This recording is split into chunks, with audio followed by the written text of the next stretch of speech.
Let's talk about a word you probably use every single day without even thinking about it. On the surface, it seems so simple, but it is packed with some surprising complexity. And that word is some.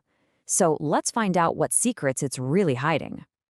Okay, think about a sentence like this. When someone says, that is some performance, you can hear the emphasis, right? They're not just saying it was a performance. There's a real weight to it. It implies the performance was remarkable, maybe incredibly good, or even memorably bad. This is our very first clue that some has a lot more going on than we thought. So that kind of begs the question, right?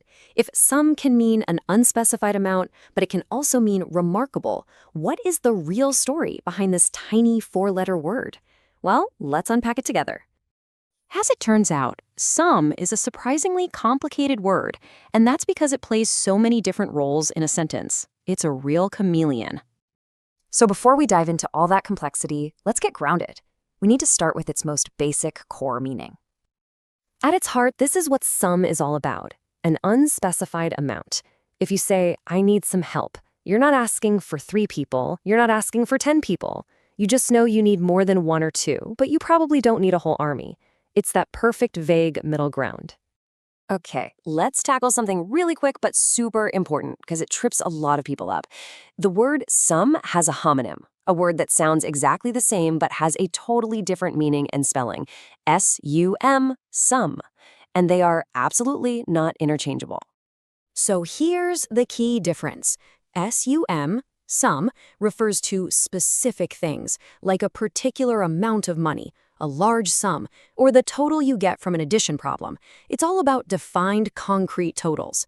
Our word, S-O-M-E, some, is the opposite. It's all about unspecified, vague amounts. All right, now that we've cleared that up, let's get to the main event, the 4 different faces of some, its different grammatical jobs. Take a look at this sentence. Here, some is actually standing in for a noun. We could have said, some people have left, or some guests have left, but we don't really have to. The word some does the job all by itself.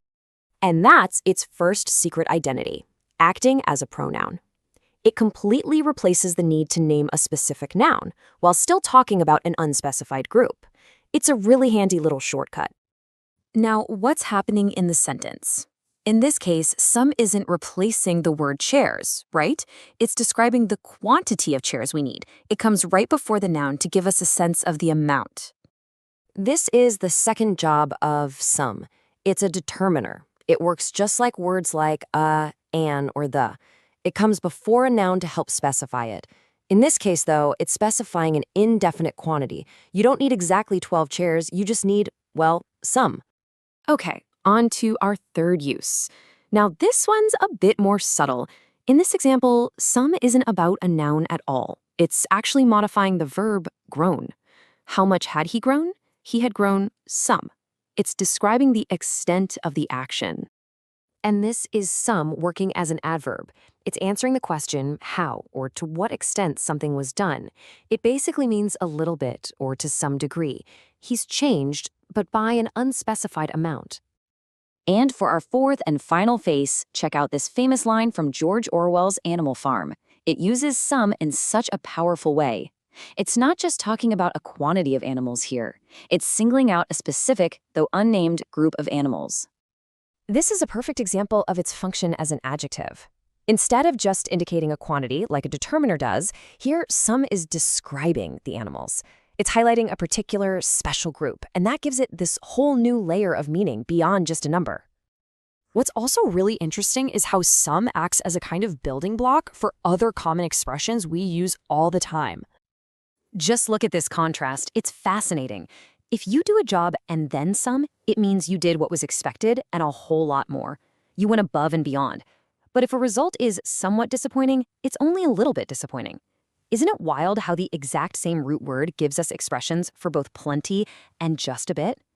So, wow, we have covered a lot of ground with just one simple 4-letter word. Let's do a quick recap just to put it all together. So, just remember, at its heart, some means an indefinite amount.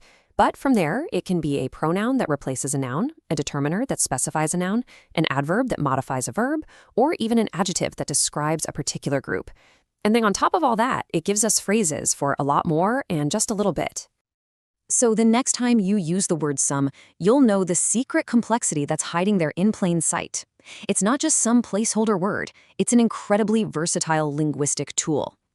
So the only real question left is, now that you know its secrets, how will you use the word some with more confidence?